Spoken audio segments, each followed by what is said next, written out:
Last Friday pastor Anderson ने ये ऐलान किया था कि किसी की कमर में दर्द है वो अपनी बैक पे हाथ रखे तो वो शफा पाएगा। ये भाई उस्मान है, लास्ट टाइम ये ड्यूरिंग वर्क जो है वो गिर गए थे और इनकी कमर में शदीद दर्द था और इन्होंने खुदा की आवाज़ को सुना।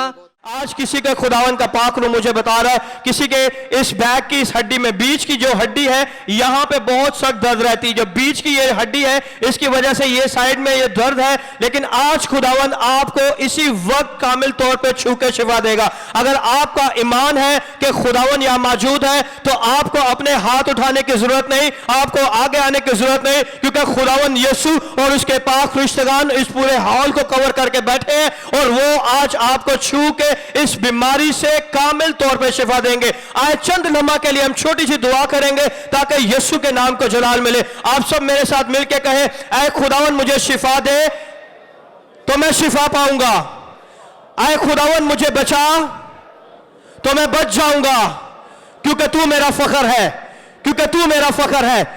यीशु के नाम से आमीन। और अपनी कमर पे हाथ रखा और उनकी कमर की जो दर्द थी हमेशा के लिए यीशु मसीह के नाम से चली गई। हालेलुया! किसने इनकी बीमारी को कॉल किया है? किसने इनकी बीमारी को कॉल किया है? और किसने इन्हें शिफा दी है? किसने इन्हें शिफा दी है? उस यीशु के लिए जोरदार तालियां बजाएं। अपनी जिंदगी की बेस्ट से बेस्ट से बेस्ट से बेस्ट ताली बजाएं।